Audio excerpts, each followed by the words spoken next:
Abre a sua Bíblia, Salmo 94.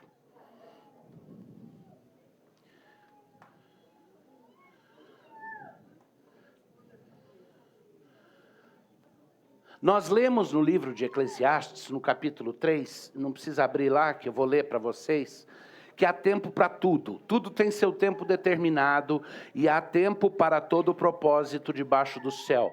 Há tempo de nascer e tempo de morrer. Tempo de plantar e tempo de arrancar o que se plantou. Tempo de matar e tempo de curar. Tempo de derrubar e tempo de edificar. Tempo de chorar e tempo de rir. Tempo de prantear e tempo de saltar de alegria.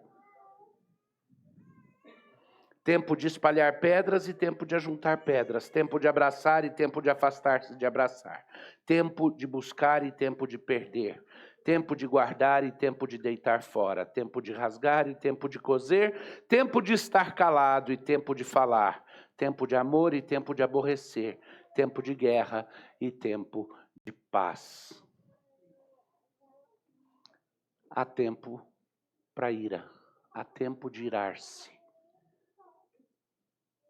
E se você tem acompanhado as coisas incríveis que têm acontecido nesse mundo ao nosso redor, assim como as crianças que se iram, às vezes é a ira dos relacionamentos. Meu irmão fez isso, minha irmã faz aquilo, às vezes é fácil. Essa é a dificuldade relacional que todos nós temos depois da queda. Mas às vezes a ira não é essa, a ira é contra a mentira, é contra a distorção, é contra a professora que fala que menina pode virar menino e menino pode virar menina, e se o papai for reclamar, ameaça entregar os pais para as autoridades públicas. É a ira contra pessoas que querem matar bebês no útero e dizer que isso daí é uma forma de exercício de liberdade do próprio corpo. Meu corpo, minhas regras, então eu mato o bebê que está lá dentro, mas depois quer injetar algum tipo de químico experimental no braço das pessoas, forçando. Cadê o meu corpo, minhas regras? Não tem. Aceita ou você, e aí nós vemos uma sociedade ficando mais doente, é um mundo que está adoecido fisicamente e mentalmente. E ao mesmo tempo é um mundo glorioso no qual Deus está, esse é o cenário glorioso no qual Ele está manifestando a glória dEle e a glória da igreja dEle. E Deus se manifesta na paz, Deus se manifesta na satisfação da ira de Deus no sangue de Cristo, mas Deus também se manifesta com a ira justa. E eu temo que nós estamos ficando apáticos demais quando vemos as coisas que precisam ser denunciadas e resistidas. Se você está prestando atenção no que acontece no contexto da nossa nação, talvez você fique se perguntando como eu estava, como é que pode uma pessoa estar fazendo tanta loucura, dobrando a aposta, e ninguém parou essa pessoa ainda? E a pergunta que se faz é, como? E aí você escuta a gente falando, será que os estrangeiros, será que os americanos não vão dar uma ajuda? Será que E de repente, a minha ira ferve de forma incrível, quando eu vejo a denúncia bem documentada, feita por jornalistas norte-americanos, 2 dias atrás, de que é o governo americano atual que está sustentando o movimento tirânico no Brasil. De que não é só o governo americano que ajudou a instaurar a ditadura atual, mas que o Departamento de Estado está, de certa forma, bancando e cacifando, o Departamento de Estado americano, e cacifando a, vamos chamar de censura no Brasil, para usar um termo genérico, como parte de parar pessoas que eles temem que podem influenciar a política americana nas eleições que vão acontecer em alguns meses nos Estados Unidos. E aí a ira ferve. Ela não ferve porque eu estou fazendo de uma coisa, é só política, não é tão importante, tão grande. É porque eu sei que o trabalho de cerceamento das liberdades, em última instância, será o trabalho de cerceamento da liberdade de pregar a palavra do Senhor e de falar a verdade. Nunca houve um movimento rumo à tirania que não se voltasse contra a igreja no final. Historicamente, me mostra um movimento de tirania absolutista, materialista, no qual a igreja eventualmente não virou o alvo da controvérsia. Eu, da minha parte, creio que já passou do tempo de nos irarmos. Mas como? A Bíblia fala, irai-vos e não pequeis.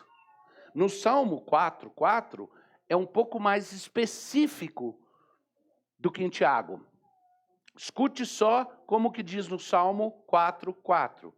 Irai-vos e não pequeis, consultai no travesseiro o coração e sossegai. Em Efésios 4:26, diz, irai-vos e não pequeis, não se ponha o sol sobre a vossa ira, nem deis lugar ao diabo. Não deixa a ira apodrecer, não vai dormir irado, para que o sol se ponha e deixa passar uma noite, porque ira não trabalhada vira amargura.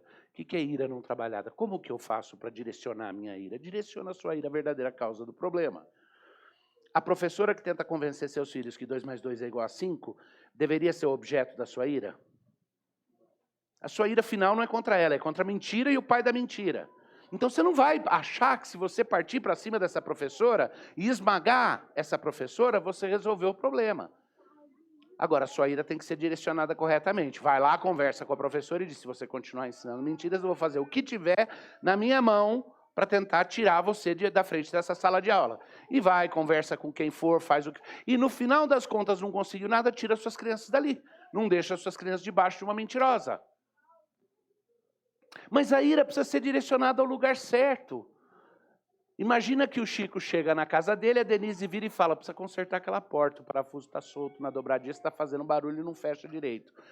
Ele fala, tá, depois eu conserto. Aí ela fala de novo. Chega uma hora, ela fala, ele pega e explode. Você não para de me falar, eu saio para trabalhar, eu chego aqui, você quer que... Não, direcionou toda a sua ira para o lugar errado. Pega a ira, vai lá, pega o parafuso e parafusa. Usa produtivamente a sua ira. Mas dito isso, e esse é o conceito, não se põe o sol sobre a vossa ira, não deixa passar, vai e faz o que tem que fazer. Tiago 1:20 diz algo que precisa estar presente nas nossas mentes à medida que entendemos o que é a ira santa. Tiago 1:20 diz, porque a ira do homem não produz a justiça de Deus. A ira do homem não produz a justiça de Deus.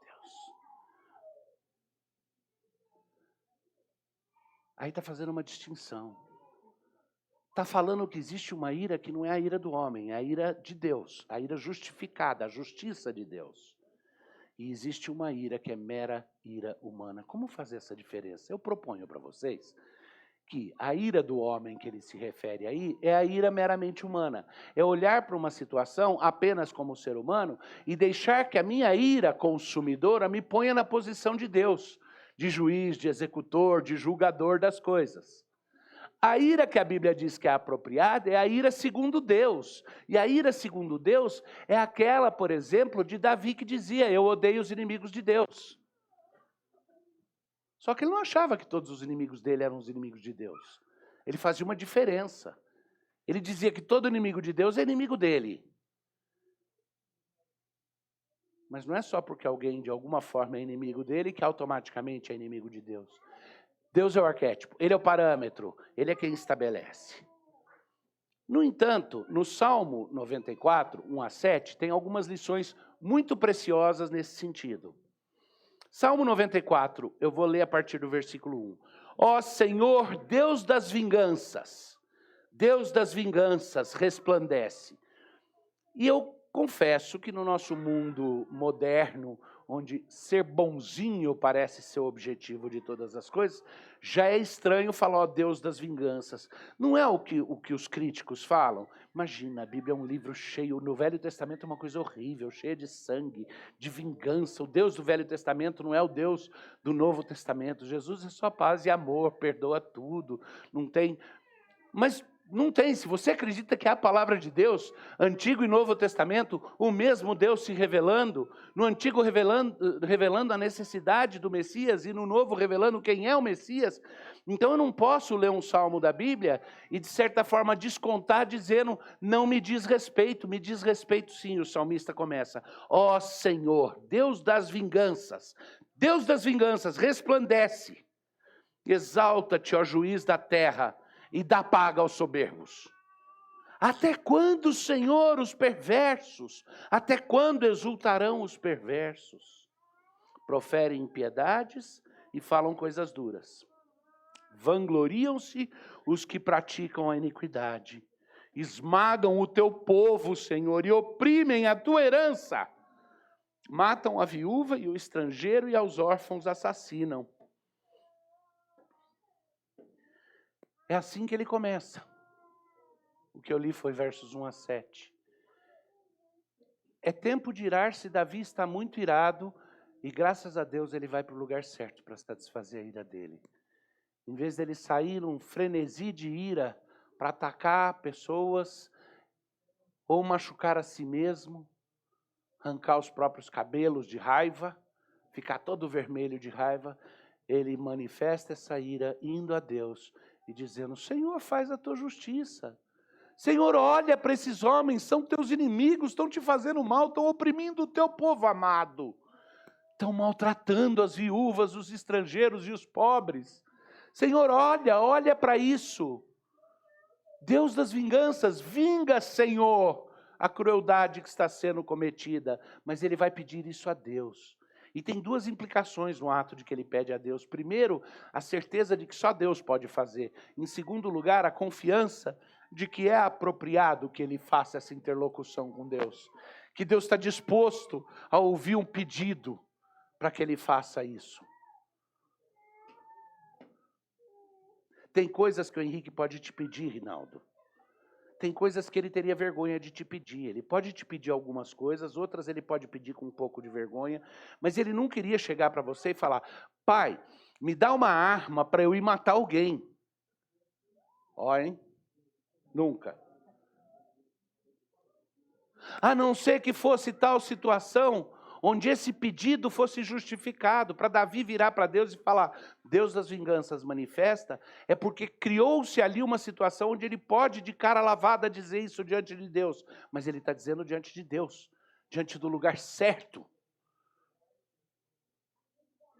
Humanamente falando, existe um lugar onde o ser humano pode buscar a vingança. Aonde? Nas autoridades que foram constituídas para carregar a espada e executar vingança para a sociedade. As autoridades civis que Deus levanta como ministros da espada para que punam o mal, para que vinguem o injustiçado. Mas o que acontece quando essas autoridades deixam de cumprir o seu propósito, de punir o mal e recompensar o bem, de rejeitar a impiedade e proteger a lisura? O que acontece quando eles se tornam os próprios instrumentos do mal? Você não tem mais a quem clamar, exceto a Deus, Senhor Deus das vinganças. Olha para o que está sendo feito contra o teu povo e para o que está sendo feito contra as tuas criaturas. Davi fala: teu povo é oprimido, e aí ele descreve criaturas criadas à imagem e semelhança de Deus, que podem não fazer parte do povo, os estrangeiros, que também estão sofrendo opressão. É a injustiça cometida contra o povo de Deus, perseguição do povo de Deus, e a injustiça cometida contra a sociedade no todo. E ele diz: ó Senhor, Deus das vinganças. Mas a primeira coisa que eu quero observar é que ele diz assim, no versículo 7 em diante: e dizem, ó Senhor, não vê... e dizem, o Senhor não vê, nem disso faz caso o Deus de Jacó. Atendei, ó estúpidos dentre o povo, e vós insensatos, quando sereis prudentes? O que fez o ouvido, acaso não ouvirá? E o que formou os olhos, será que não enxerga? Porventura, quem repreende as nações não há de punir? Aquele que aos homens dá conhecimento não tem sabedoria? O Senhor conhece os pensamentos do homem, que são pensamentos vãos. Assim que Davi faz o seu preito de ira diante de Deus, ele revela para nós nesse salmo também, dos versos 7 em diante, que ele está irado pela razão certa. A ira dele é por aqueles que pensam que Deus não está vendo o que está acontecendo. A ira dele é contra aqueles que se levantam contra Deus. O homem que hoje senta no Palácio do Planalto e dá sustentação não sei se é marionete ou se é o quê, mas dá sustentação, pelo menos institucional, para grande parte do que está acontecendo, é aquele homem que algum tempo atrás deixou bem claro o que é que ele temia. Deixa eu ler para vocês a gravação da conversa dele com um grande amigo dele, Eduardo, que vazou alguns anos atrás, talvez você tenha esquecido. Olha, deixa eu falar uma coisa para você. Esses meninos da Polícia Federal, esses meninos do Ministério Público, eles se sentem como se eles estivessem, como se fossem enviados por Deus, estivessem numa missão de Deus. E aí o Eduardo Paes responde, mas eles são todos crentes mesmo, né? Isso, né? Os caras lá do Ministério Público, todos esses caras que estão te perseguindo, são crentes, né? E aí o indigno presidente responde, é uma coisa absurda. Uma hora nós vamos conversar um pouco mais sobre o que eu acho disso daí, sabe? Eu acho que vai chegar um momento que eu sou a única chance que o país tem de brigar com eles, para colocar essa crentalhada no seu devido lugar. Ou seja, ou nós criamos instituições sérias, ou sei lá, mas vai ter que ter limite, vai ter que ter regra para essa molecada. Vocês estão entendendo o que é o teor dessa conversa que foi tornada pública? A gente tem que enquadrar esses crentes, porque esses crentes, em nome de Deus, ficam querendo fazer justiça e prender a gente. Ficam querendo limpar a corrupção. Então a gente tem que se livrar dessa garotada. Alguma hora a guerra vai ser diretamente com os crentes. Agora, minha ira não é tanto quanto essa impiedade dele. Isso não me surpreende. Eu confesso a vocês que onde eu tenho que lidar com a minha ira, é a minha ira contra os irmãos em Cristo e as irmãs em Cristo que elegeram esse homem. De novo, depois de conhecer tudo. Tendo conhecimento de falas como essa. Mas a minha ira será nada, e será errada, se ela não tiver a razão certa. E a razão certa é, eu me iro contra aqueles que pensam que o Deus que criou os ouvidos não ouve, que o Deus que fez os olhos não vê, que o Deus que julga as nações não vai trazer o seu julgamento. A minha ira é contra aqueles que se levantam contra o conhecimento de Deus. Que se exaltam e querem colocar acima do próprio Deus e se levantam contra o conhecimento de Deus. Nós lemos Paulo lá em Coríntios dizendo, a nossa luta não é carnal, as nossas armas são espirituais, mas são armas poderosas para desfazer os sofismas e derrotar a altivez daqueles que se levantam contra o conhecimento de Deus, trazendo todo o pensamento cativo a Cristo. Aí sim você tem uma razão correta para a ira. O Senhor conhece os pensamentos do homem e sabe que são pensamentos vãos.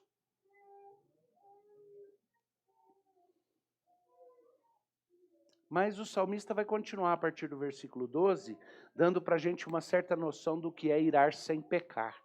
Onde que está o limite para que a minha ira seja verdadeira e ao mesmo tempo ela seja sem pecado, ela seja pura. E quando ela é pura, ela é doce ainda que seja irada.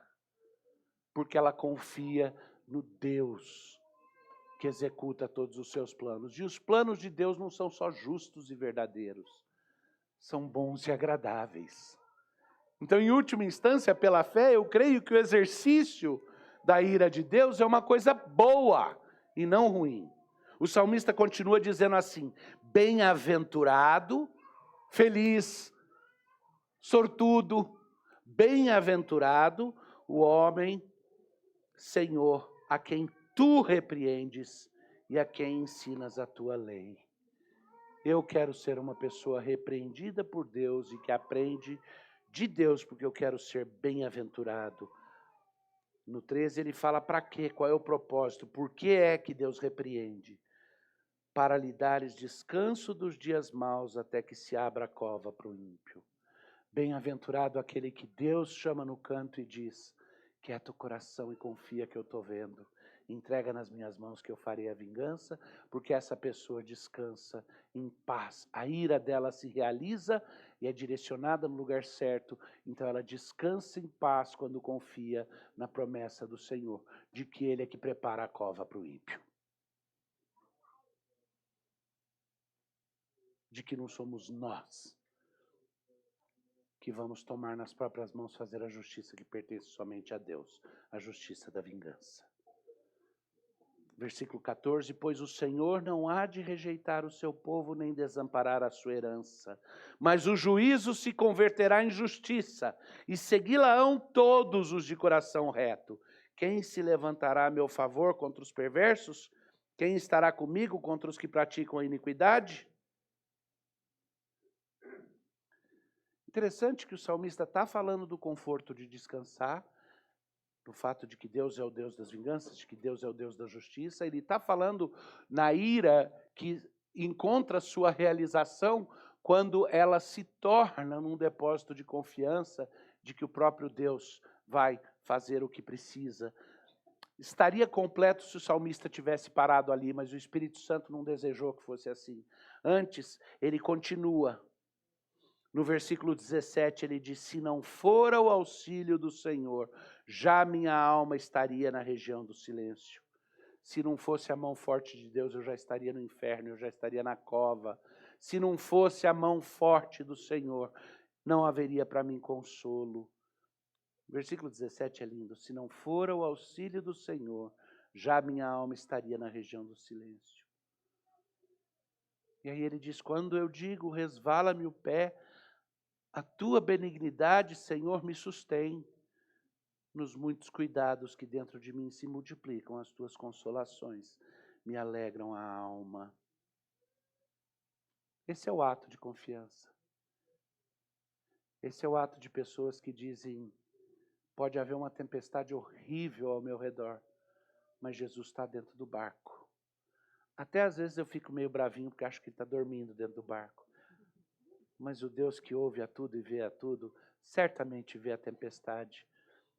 E eu nunca quero virar para ele e falar, não te importa que pereçamos? Eu prefiro dizer, Senhor, o Senhor está no barco, então está tudo bem. Voávamos em cima da selva amazônica e foi interessante que essa noite eu tive alguns pesadelos de avião caindo. Eu acho que porque fiquei impressionado com a imagem do avião que caiu perto de Campinas recentemente, tendo pilotado como amador muitos anos atrás, eu tenho uma noção de que para um avião cair daquele jeito tem que ter algo muito errado, para ele fazer aquilo, não chegar nem a planar.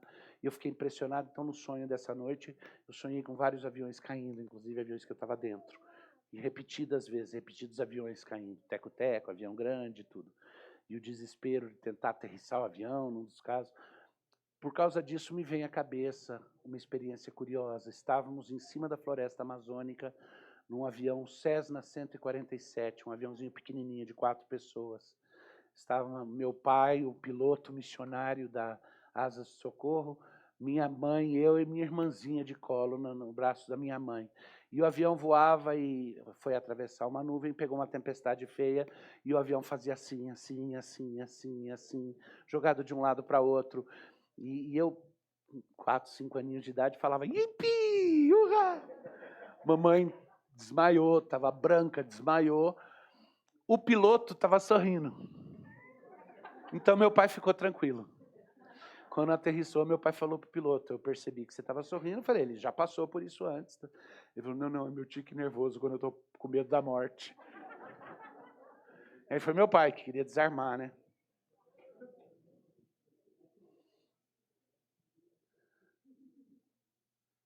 Senhor, eu sei que quando meu pé estiver para resvalar e eu pedir, o Senhor vai me sustentar. Senhor, eu sei que eu encontro em Ti descanso. Eu sei que eu tenho isso. Eu sei que a justiça vai depender de Ti. Eu quero ter essa paz no coração, até mesmo em meio a situações de conflito. Sem abrir mão da ira santa, mas ter a paz que acompanha essa ira santa, para que eu não transforme essa ira numa obsessão minha, numa vontade de fazer besteira, porque a ira do homem não produz a justiça de Deus. Mas o salmista continua aí no versículo 20, ele diz, pode acaso associar-se contigo o trono da iniquidade, o que forja o mal, tendo uma lei por pretexto? Eu não sei se vocês conseguem conceber o que é uma situação na qual pessoas pegam e tornam a lei por pretexto. Vocês nunca viram isso, né? tornar a lei por pretexto, usar a lei como pretexto para maldade. Vocês nunca viram isso, né? Existem lugares onde isso acontece, sabe? Pode acaso associar-se contigo o trono da iniquidade, o qual forja o mal, tendo uma lei por pretexto? Ajuntam-se contra a vida do justo e condenam o sangue inocente. Imagina, o Brasil não está num período de exceção. Não morreu ninguém ainda. A lesão é ninguém, né? Não tem gente sendo preso ainda, exceto as tiazinhas da Bíblia e do terço. E o salmista expressa aqui com muita clareza. Ajuntam-se contra a vida do justo e condenam o sangue inocente. Se você disser para mim, não, mas aí você está falando de luta política. Ok, e o aborto então? Não é a condenação do sangue inocente? Mas o Senhor é o meu baluarte e o meu Deus o rochedo em quem me abrigo. Sobre eles faz recair a sua iniquidade e pela malícia deles próprios o destruirá. O Senhor nosso Deus os exterminará.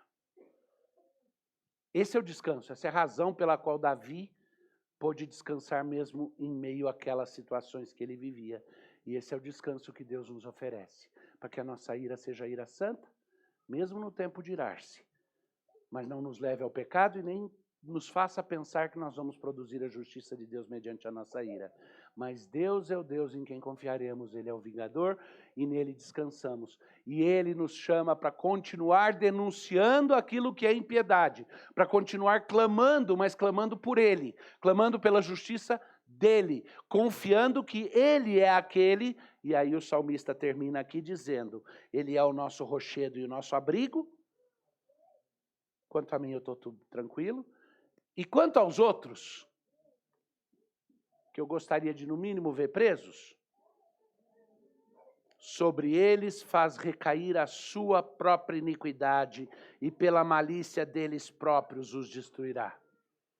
Eles vão cair pelo próprio veneno. Eles vão morder a própria língua e o veneno da sua própria língua vai derrubá-los. No tempo de Deus. E tem mais. Alguns deles vão se converter ao Senhor Jesus e vão receber misericórdia e perdão e vão ser abraçados por nós como irmãos em Cristo. E outros cairão pelas suas próprias artimanhas e pela malícia deles, Deus os destruirá. E o termo que Davi usa aí é Deus os exterminará. E aí, como é que nós vamos viver então? Nesse contexto. Irai-vos e não pequeis. Há tempo de irar-se e nesse tempo eu me iro. Mas a minha ira é direcionada, ela é entregue a Deus. Eu busco em Deus, Senhor, Senhor das vinganças. Vinga teu nome. O Senhor não está cego, eles estão te desprezando. Faz valer a tua vontade. Quanto aos ímpios que praticam a maldade, eu clamo a Deus. E eu os resisto, mas como que eu resisto? Em atos que acham que vão estabelecer a justiça de Deus? Não, a justiça de Deus vai ser estabelecida por Ele mesmo. Eu resisto em atos que coadunem com a minha própria fidelidade diante de Deus. Eu grito que 2 mais 2 é igual a 4, que menino é menina, menina é menina. Eu grito que não existe dizer que eu protejo a vontade do coletivo, mesmo que custe a individualidade das pessoas. Eu digo que o Estado não é Deus.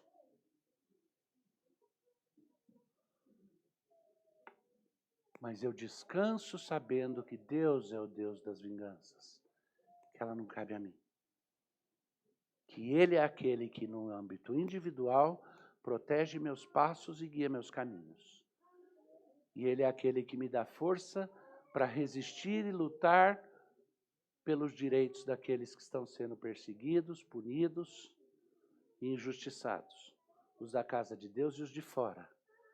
Mas sabendo que não é a minha luta que traz justiça. A minha luta eu faço por fidelidade. Eu faço porque é certo. Eu resisto o mal porque é certo.